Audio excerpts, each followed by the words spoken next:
Arnold Barboza Jr.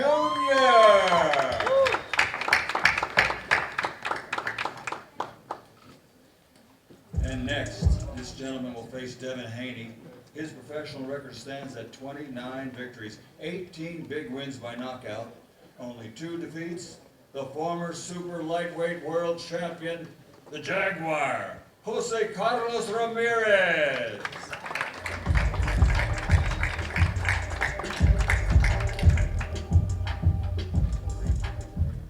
And next up, a fan favorite, 16 victories, 13 of those 16 wins by knockout. He'll be facing Garcia. He's the former interim world champion at the lightweight division and former super lightweight champion of the world, Rollie Romero.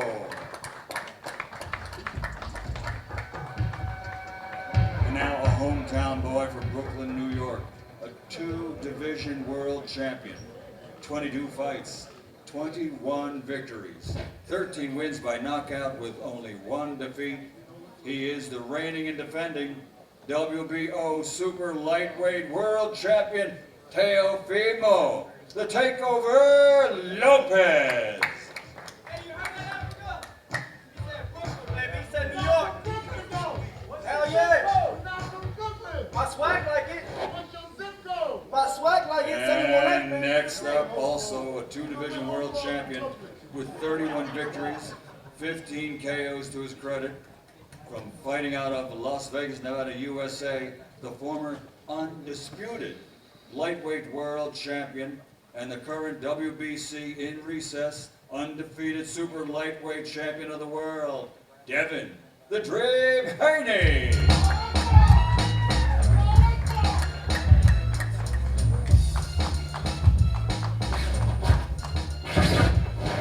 Right, and finally, one of the most well-known names in the sport, from Victorville, California, USA, his professional record, 24 victories. 20 of those 24 wins by knockout, only 1 defeat, 1 no contest. The former WBC lightweight world champion king, Garcia.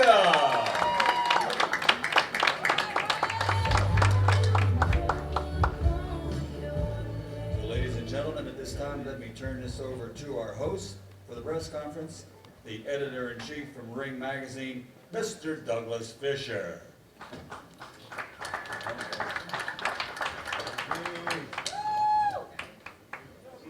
Thank you very much, Michael. Hello, New York City. I love being here. I'm a native New Yorker. There's something very special about being in New York City. Just returning as a native, but as a member of the media for more than 25 years, there's nothing like covering a prize fight in New York City.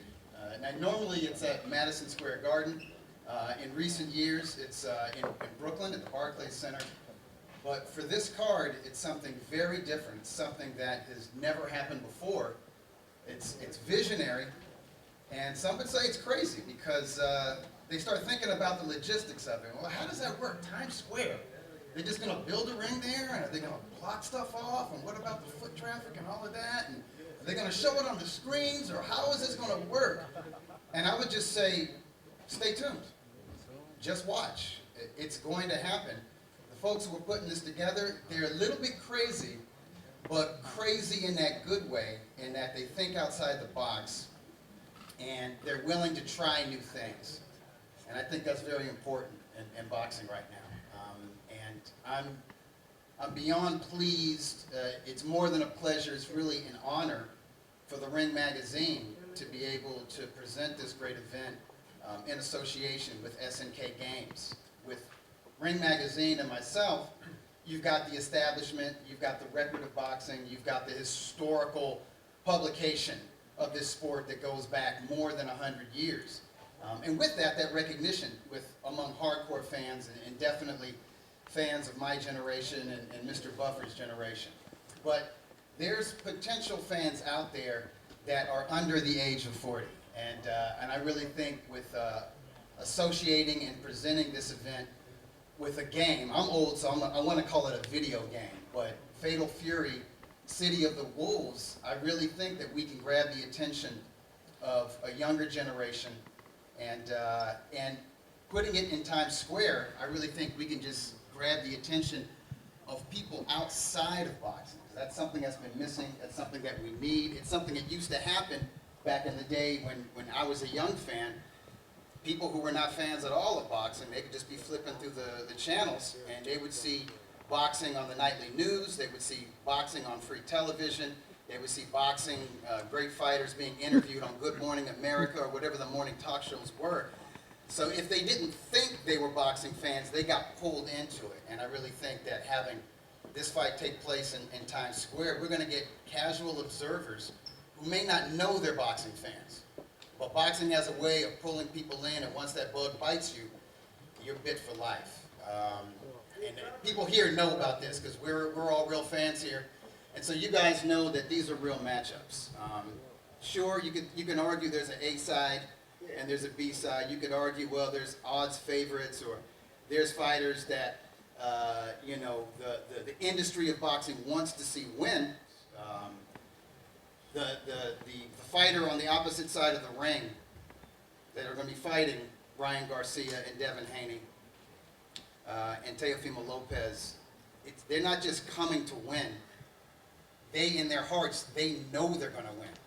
So it's these type of matchups that really keep us engaged. So without further ado, let's get into these matchups. I'm going to start off with the two-division Lineal Ring Magazine champion, Teofimo Lopez.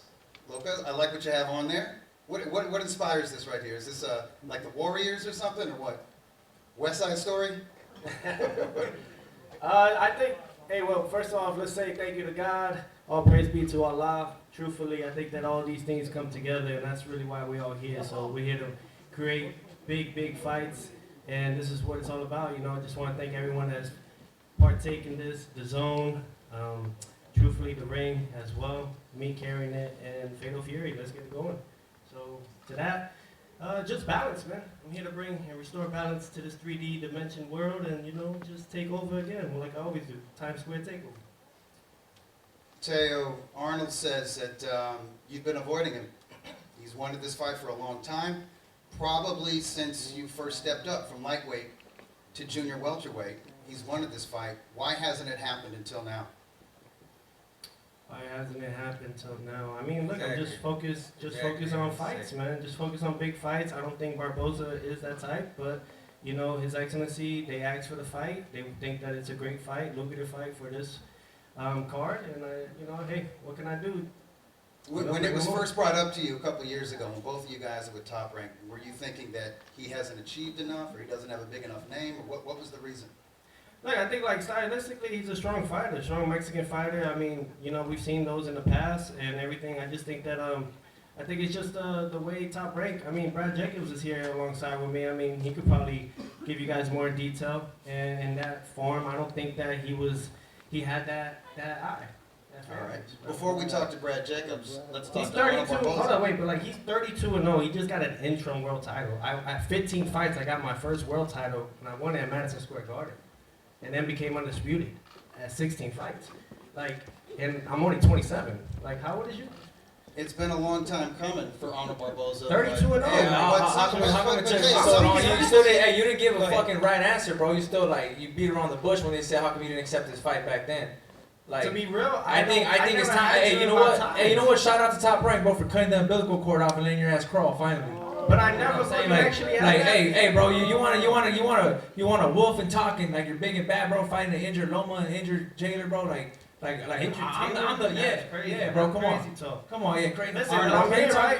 I'm Ring Magazine, right? Yeah, okay, well, I'm taking that. I'm taking that Ring right? Magazine. Trust me, I'm taking that Ring Magazine. Arnold. They might put you as world, bro, but I got my last two fights, like that. Arnold, can you confirm this? To be real, like, I ain't gonna be here to discredit none of y'all fighters. Y'all do y'all thing, but I'm the only real ring and WBO world champion in this bitch. I am that. I earned that champ, but we have an undefeated contender here. Let's believe it. Arnold Barboza. I'm the only world champion sitting here right now. Only one. You ain't no world champion, bro. You're fucking damn right. Yeah, you know what? You're right. I'm a universe champion, man. I'm a universe champion. I earn my shit. I travel. I earn my shit. Hostile territory, bro. You get your shit given to you in a plate. I haven't seen it I yet. earn my shit. Where they at? Ain't no one doing Ain't what nobody, I'm doing, because bro. everybody Ain't know no one how I doing what I'm come. doing. Everybody know how I come. I'm fighting 3 of the top 5 guys in the Everybody 7-month know. span. Call me an old school fighter, bro. I'm fighting in a 7-month span, the top 3 guys in the division. Arnold. Hey, who are you? Arnold, let me Who ask you a fight? question. Who Hold on, fight? guys, hold on. Arnold, let's talk about that. I think All right, that's you've been crazy. fighting. That's You've crazy. been doing nothing but winning. You've been fighting difficult fighters. You're willing to travel to Manchester, England. You wanted this fight years ago. I remember it was after maybe one of his first or second fights at 140 pounds. Yeah. You climbed up on the ring, and I saw Teo tell maybe Carl Moretti, "Hey, get this guy out of here." He You said, know, please. Right, I wanna okay. fight him. So, is it better now that the fight is happening on May 2nd than had it happened years prior? Have you grown since that point? Man, I think Teo's fighting me at the worst time he could fight me. You know, I'm coming off of two victories in like a 5-month span. You know, the train's hot right now. The train's going. That's The what train's I like. going, and I think that he you know, I'm shocked the world again. You know, I shocked it in Saudi, I shocked it in Manchester, and I'm gonna shock it again. Coming to New York in his hometown, right? I don't know his hometown, but yeah. See, I figure you don't have a hometown. Shut He's a that mutt, shit bro. up over there, yo. He's a mutt, bro. You don't have Shit, a ain't hometown. nobody from any borough came at me that way. All right now. Yeah. They love me. They respect me. 'Cause I respect the don't fuck out of respect you, everybody. bro. Arnold, I got another Bet question. that. Arnold, I got another Bet question for that. you. People Ain't know nobody about racist him over here, man. before Matter they've of fact, known pick up a about banana you. for me. Hey, don't People worry know about it, about bro. Hey, don't that worry about it. before I they got him. Don't worry about it, bro. I got him. Don't worry about it. May 2nd, show up. Show up, and I'm gonna show out. You'll I need a see. sponsorship Arnold. deal. That matter of fact. For people who don't know you, Potassium, baby. can you tell us a little bit about your background? I know you come out of a gym in South El Monte, the great Ben Lira. He's one of these gurus of boxing that people in Southern California, boxing people, they know who he is. They know he's a builder of champions going back to the amateur level.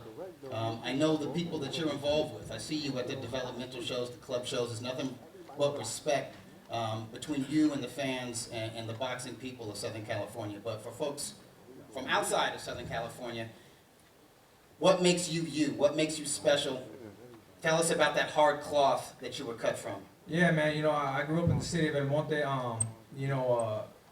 Nothing was given to me, man. Everything's been hard work. You know, from club shows, selling tickets, you know, hustling out there, man, trying to make my name. Nothing was given to me. Nothing was given to me. Everything was earned. You know what I mean? I'm not, I'm not, doing some, funny push-ups and shit on the internet. You know, I'm trying to grind, man. That's what I'm doing. You know, and I'm just a grinder. I'm a worker, man. I work hard. You know, I think that separates me from everybody else. You know, I think I'm at where I'm at right now because of my hard work. You know, shout out to my pops, man, who's been my trainer since I was 5 years old. You know, fighting the smoker fights. You know, because I was, I couldn't fight. I wasn't 8 years old, so I couldn't have a USA license. So I was fighting his undercard, my pop's undercard. You know, so man, that's the type of person I grew up, man. Grew up tough. You know what I'm saying? I grew up raised by a real man. You know, a real man that takes care of his family, man. That is not on that goofy shit. You know what I mean? So look, man, May 2nd. You know, I'm a live dog in there, man. And he's gonna find out. He's gonna see, just like everyone else says. Oh, he's not on another. Well, I'm not on no level. We're gonna see when I'm raising that Ring Magazine belt, this WBO belt. I can't wait to see it. You guys, well said. Let's move on to the second matchup here. Fuck, I didn't even finish talking. You want to No one wants to hear you. No one wants to hear you. Real quick, Teo. I'm trying to promote this. Oh, I see what the. Come on, bro. I see what we on, Come on, man. bro. Everyone knows that's why, bro. Everyone You know what knows. I'm Even saying? Top Rank knows. Nah, you know why? Bro, 'Cause Top Rank don't even want to be here, bro. They're just here because they have to be here. They don't even want to be here to support you, bro. $30+ million. Damn right they gonna be Don't here, matter, man. bro. Don't matter Damn about right they that gonna shit. be here. Don't matter about that Money shit. talk, bullshit walk. Yeah, bro. And you but- full of bullshit. Hey, bro, but All right. hey, don't worry, Top Rank. I'm gonna get those minimums down for you guys. Don't worry about that. Oh, okay. All right, guys. Yeah. Save a Ain't little ready to bit. let you go. Save a Ain't little ready to bit let for you the go. stare Nah, down. I Save gotta it. get mine done. Send Ain't message gonna work out, that bro. way, bro. Think Mr. that- Tate, Save a for lot some for May reason. 2nd. Save a Nah, lot for May save that shit. 2nd. Y'all All can right. save that up somewhere else, cause that ain't gonna hurt. That ain't gonna work over here, yo. That ain't gonna work All over right, here. all right. I'm gonna move Africa, on. you down there, bro. You got your time other times. You down over there, bro. Yeah. Go ahead. You rule the Take your fans shit. with Turkey and Tito. If you win this fight, can me and you unify next? 100%, bro. 100%. Y'all get this? 100%. Oh, is that Richardson 100%. Hitchens? All right. 100%, bro. 100%. Hey, real We fighter see you, fight, bro. City of Miami, right? I rang the bell for the New York Stock Exchange. These are all You got it. facts. Nah, because at the end of it all, y'all wish y'all had it, but y'all don't. I've earned it. Truthfully, earned it in this bitch, in this ring. And every time they give me a We guy see that you, is champ. somewhat competitive like We that, see you, Ring we Magazine see how we do champion. it. We see how we do it. We see you. All right. All right, but Devin hey, Haney. Devin, you look handsome, man. By the way, Thank you very Keep much. up the You great like it? stuff. You You know like what I'm the suit? saying? Yeah. When I do these things, they get me new suits. So. Yeah. For real. Hey, you know. And he's looking at me like, about time, dude. Yeah, right, baby. All right, guys. Well, All right. it's a takeover. Peace. All right, Devin Haney, Jose Ramirez. They may not be as chatty as we just saw with Teo and Arnold, but I can tell you from knowing both young men for a very long time, these guys are consummate professionals. These are young men who are about the sport of boxing, who are about dedication, who are about hard work. This is a fascinating matchup. Devin, I'm going to start with you because we haven't seen you since your fight with Ryan Garcia early last year. I just want to ask you why the decision to lay out for the rest of 2024, and why did you choose Jose Ramirez as your comeback opponent? No, I mean, first off, I want to thank Allah, alhamdulillah, for this opportunity. Ramadan Mubarak to all the Muslims all around the world. And I took the year off. Like I said, I was going to. I wanted to spend some time with my family. I just had a baby, stuff like that. So I wanted to rest and recover. And I wanted to come back when I felt it was the right time. And but when I came back, I wanted to fight the best fighters in the world. I didn't want to just face any regular Joe Blow. I wanted to fight a two-time world champion like Jose Ramirez, and that's why we picked him. There are folks who say, Devin, that you were exposed. Even though you can argue, well, it wasn't an even playing field in that first fight with Ryan Garcia. They could say, well, we've never seen Devin Haney hurt like that. We've never seen him down on the canvas. He looked lost in there at times. Do you feel that there are questions that are being asked of you and that Jose Ramirez is going to ask those questions and you can answer them in the ring? Yeah, I mean, at the end of the day, I fought somebody on PEDs, so that's how that fight was. But we move forward, and now the world wants to see what Devin Haney's going to show up, and I'll look to give everybody all those answers on May 2nd. All right. Jose, last time we saw you, you didn't look like yourself. It definitely wasn't your night, and I know there was some talk in and around the boxing community that, you know what, this guy was a 2012 Olympian, he was a unified champion, he's a hero in his community, he's got a lot of things going on outside of boxing, he could run for public office in this area, you know? People are saying, maybe you hang up the gloves. Can I ask you, were you considering that, and what brings you here to this point right now? Yeah, first and foremost, I want to thank God, my Lord and Savior, Jesus Christ, for blessing me with all those great blessings in my career. Since it started at the age of 8 years old, becoming an Olympian and a unified world champion, becoming a world champion at 25 years old, a unified world champion at 27 years old. And, I think what it was is probably staying at 140 for too long. Once I saw myself, struggling to make weight and, push my body to that pain and grind, I think I was harming myself, but I'm a guy with no excuses, man. I'm a guy who never says no, and I think I did that to myself, but hey, that was a mistake that I did on my part, and it's time for me to grow and move up to the next weight class at 147. So, I know what I could do. What I've been doing in sparring against guys who are world champions as we speak, guys who are talked upon as future world champions, and I know what I've done to them in sparring. So I know what I'm capable. And it comes to me second, I'm gonna go out there and make it a fight, man. Show the best version of Jose Ramirez, a bigger bull than what people have seen me fight, in the last couple fights. You took the next question right out of my mouth. I wondered, had you hit your limit, had you hit the ceiling on making 140 pounds? And I've wondered that for a long time. Even when you were champion, when I'd see you between fights, I'd be like, what? No way that guy makes junior welterweight. So you're expecting to feel very strong. I'm expecting Devin Haney to be very strong at welterweight too, because I look at him and wonder, how did he boil down to 135, let alone 140? But if he's healthy and at his best, we're talking about a very difficult, classic 1-2 boxing style. How do you get to him? How do you break that style down? Yeah, man. I've never been too worried about my opposition in my career, man. I'm focusing on myself.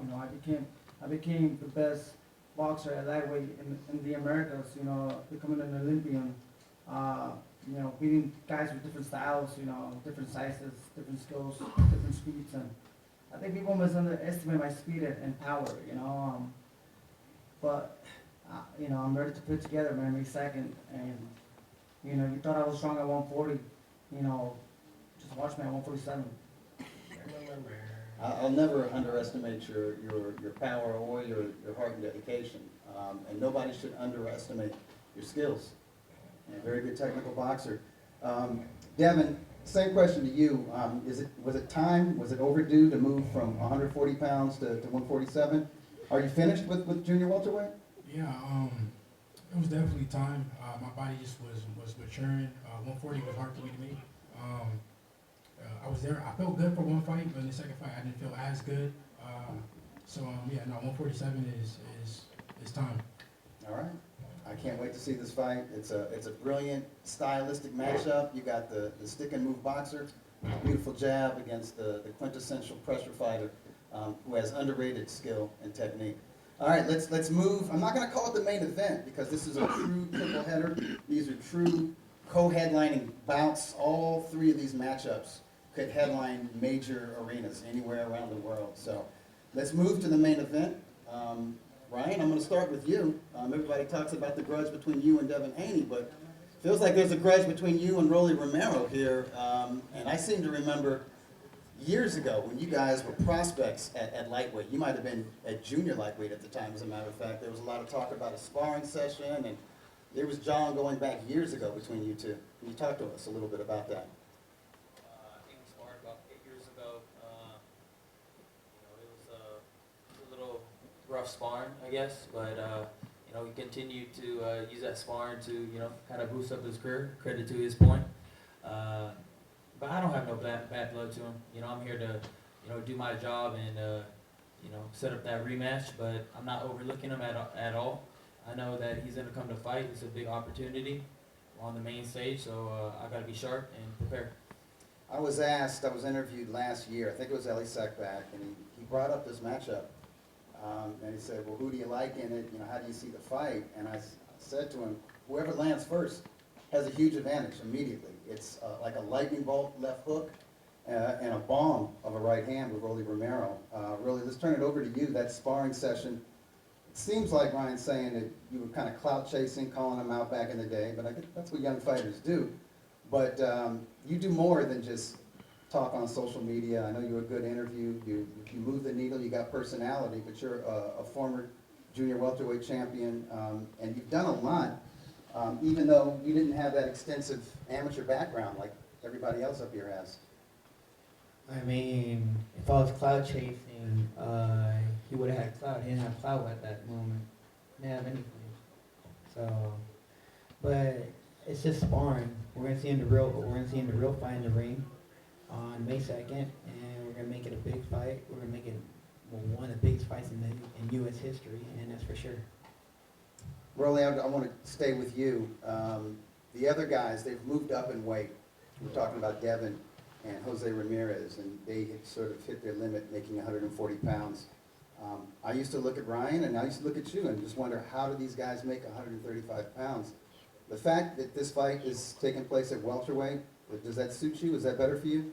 I mean, I called this years ago, saying that me and him were gonna fight at welterweight, and this is when we were both 35-pounders. So, I mean, I long outgrown 140. I definitely outgrew 135 long ago. When I was 35-pounder, I should have been a 40-pounder. When I was 40-pounder, I should have been a 47-pounder. So, I mean, I'm like all muscle. Does that affect your stamina? Does that affect your punch resistance when you're boiling down to make a natural lightweight? I mean, it affects everything. I mean, it affects timing, explosive, everything. Anything you got, it really affects you. Can you talk to us just a little bit about how important this fight is to you? I mean, is this the most important fight of your career, even though there's not a world title on the line for it? You're fighting one of the most popular fighters in the sport right now. No, we're fighting for a WBA. Is it the full world title? No, it's the regular. I'm sorry, guys. I just recognized the Ring Magazine title, but you guys are real. You guys are real fighters. You guys are. It's a very good Hey, stylistic Turkey, I am matchup. your champion, by the way. Ring Magazine, I am your We don't give champion, a Your fuck. We don't Excellency. give a fuck what you Your want, bro. Excellency, Enough of I that am shit. your champion. Bro, we don't give a fuck, bro. I'm tired of hearing this shit. We don't give Boxing, a fuck. baby, you gotta We respect gonna the run that too. origins. Promise I'm gonna 1600 get to BCE. you. Enough of this shit. You guys are so boring. You guys are talking so Shut the polite fuck to up. each Yeah, other. because that's how we crazy. keeping it. You guys are all talking so about, bro. politely, man. We gonna What run the that. fuck is Remember this? that. We're gonna run that. Yeah. I like it. I ain't home, 100%. but like, bring it in. 100%. Bring it in. I'm Y'all gonna not be even great put the too. tip in yet. Bro, Like, that's come it. on, pause, by the way, pause. But you God damn, ain't shut up. in, bro. All right, getting fired up, Ryan. Okay, I'm gonna Ain't end this. nobody talking shit right now. That's crazy. I'm going to end this session with the question to you, and I spoke to you a little bit, at the hotel a few hours ago, and we talked about you going into that first fight with Devin Haney and all the chaos, and you admitted you were not at 100%. There was drinking, there was smoking.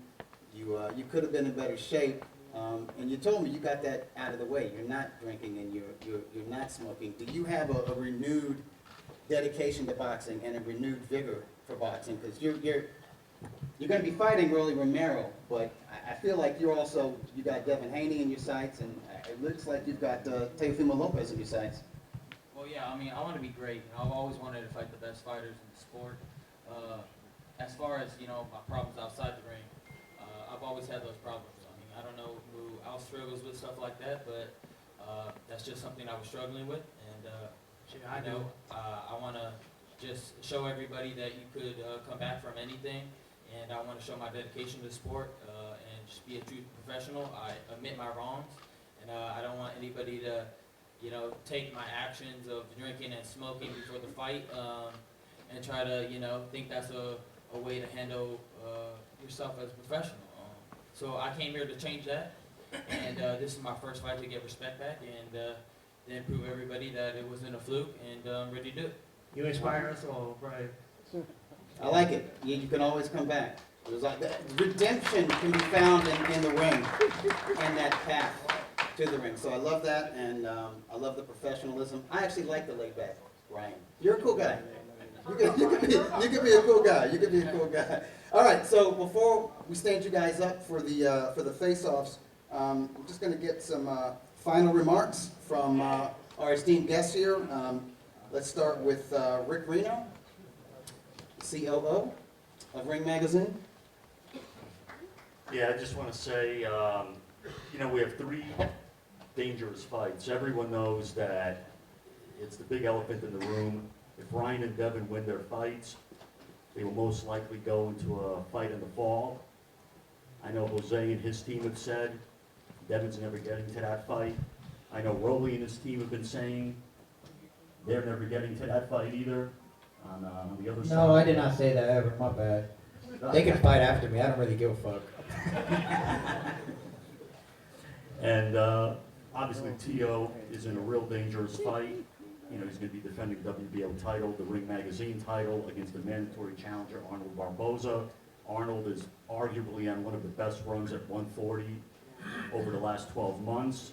And I know Arnold's told me more than enough that Tio's never getting to any of the future plans that we have in store for him.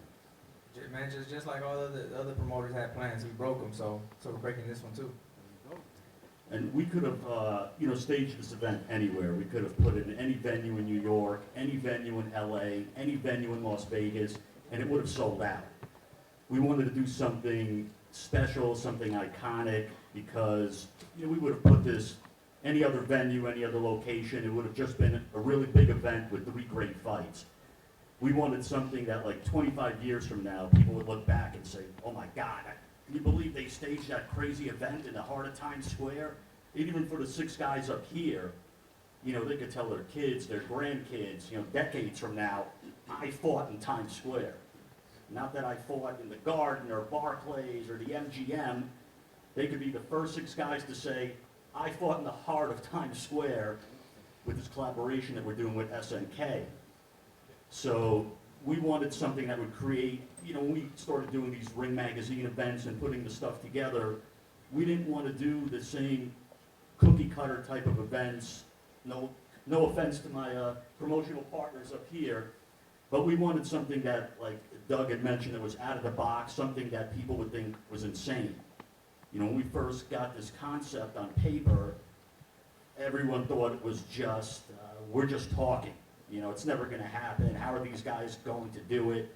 You know, I've seen the concepts, and it's going to blow everyone away. And I look forward to seeing everybody in May, and I will turn it back to Doug. All right, yeah, there's amazing things to come. There's some people in the boxing world who say, man, it's, you know, there's some big fights being made in boxing right now, and it's great, but it's all going to Riyadh, Saudi Arabia. And it's like, no, there are going to be some huge events happening this year in America and in the most amazing, just imagination-stretching locations. I'm talking about like historical monuments. I'm not going to say where, but just stay tuned because there's some really exciting stuff to come. All right, Eddie Hearn, Chairman of Matchroom Boxing. Would you like to share your thoughts on this card? Yeah, thanks, Doug. I think it's all been said by these great fighters. You know, you talk about attracting a younger audience to the sport. You've got three of the faces of boxing in Ryan and Devin and Teo, but three great fighters. And Rollie, don't forget about Rollie. I'm coming to you, Rollie. I'm about to pick you up. So Arnold Barboza just come to Manchester to beat Jack Cattrall. Jose Ramirez is a tremendous fighter.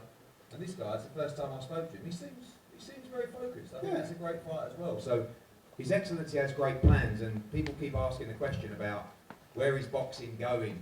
You know, Saudi Arabia, how long will it last? This is turning it up a notch.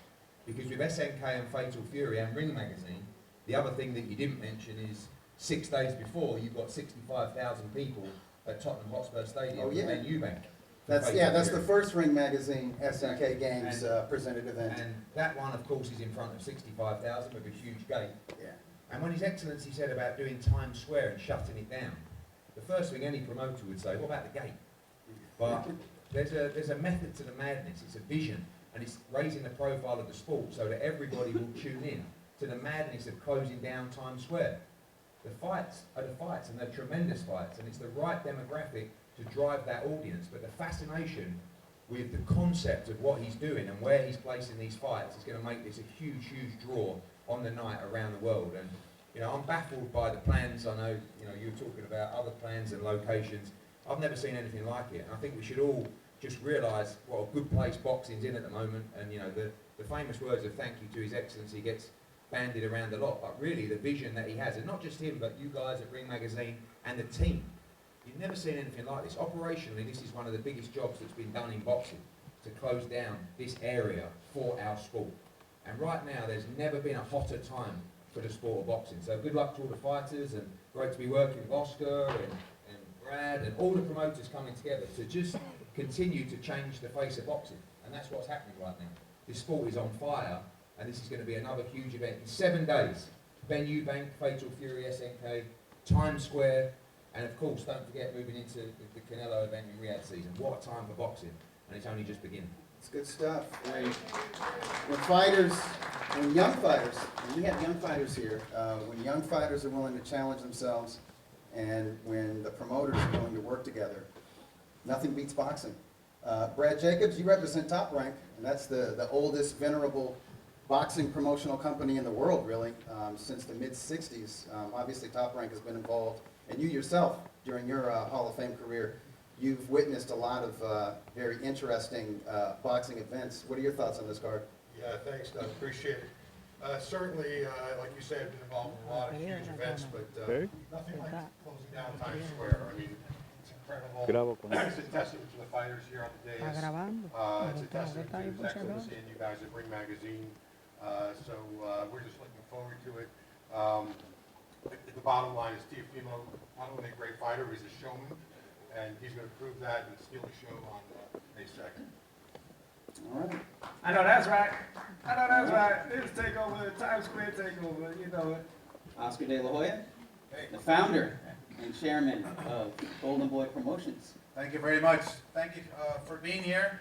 Look, May 2nd will be one for the history books. A full-scale sanctioned professional fight held in the center of Times Square, which will be unprecedented. This event will come to life thanks to Salos Sports, Turkey Al-Sheikh. Their vision is unmatched. The sport of boxing will be on the global stage that evening with the bright lights of New York in front and center. This is what American boxing is all about. This is the highest level of boxing, especially at these weight classes. Thank you to Turkey for making the fights that everybody wants to see. This is truly a special one for the ages. And we are proud that Golden Boy Promotions has 3 fighters taking part in this epic event. It speaks to our company's dedication to getting our fighters the best opportunities in the sport. Look, the fight against Teofimo Lopez, and now speaking from a fighter's perspective, okay? I'm not a promoter anymore, I'm a fighter now. The Teofimo Lopez, Arnold Barboza card, look, Arnold Barboza Jr. has been calling for a fight against Teofimo since 2021. Now following his defeat of Jack Catterall a few weeks ago in the UK, Barboza finally earned a mandatory shot against Lopez. Barboza has always been the underdog and has always fought tooth and nail for everything he has. We are extremely proud of him, and now he's facing Teofimo Lopez, who is one of the best lightweights in the world in the division. Both are tremendous warriors, and it's a pick'em fight. The Haney Ramirez, look, as for the co-main event, what can be said about Devin Haney that the world isn't even already saying? It's like deja vu a year later here in New York City, except he's coming off a loss against Ryan Garcia. We all know that how that fight went from a fighter's perspective. I think that, you know, it's a pick'em fight. I think that this fight here with Ramirez will be an excellent fight. Styles make fights. I think that Devin Haney is a tremendous fighter. He is a tremendous boxer. I believe that it's all about will, it's all about smarts, it's all about how much you want it. And I think Devin Haney is a fighter who is going to come in and give it his all. But he's going to give it his all against a fighter who is an Olympian, a fighter who is an outstanding fighter in Jose Ramirez. So this is going to be one for the ages. Again, I think it's a pick'em fight because both guys really have something to prove. And for Ryan Garcia and Rollie, I mean, what can I say? I think Ryan Garcia is back. I think boxing needs Ryan Garcia. I think boxing without Ryan Garcia is not the same sport.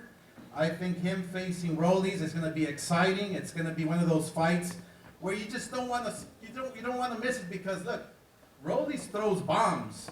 He's a fighter that can come and fight. You don't know where those bombs are coming from, but if they land, they can do some damage.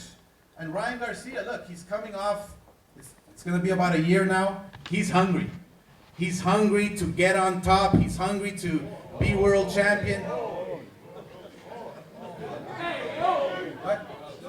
Man, you gotta pause. There's no need. Oh, sorry. All right. My bad. All right. This guy there. All right. Oh, you know, he's ready to just get on top of the boxing world. He's ready, you know. So this fight card, look again. Thank you, Turkey, for making boxing great again. Boxing is back, and let's keep it this way.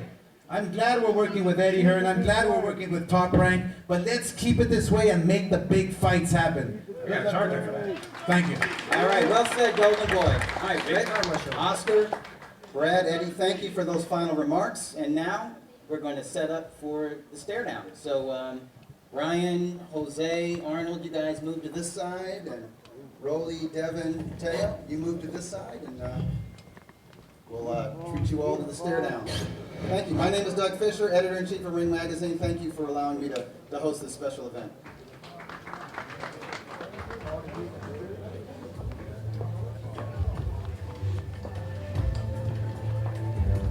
Wait till I fight.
Money, Bill!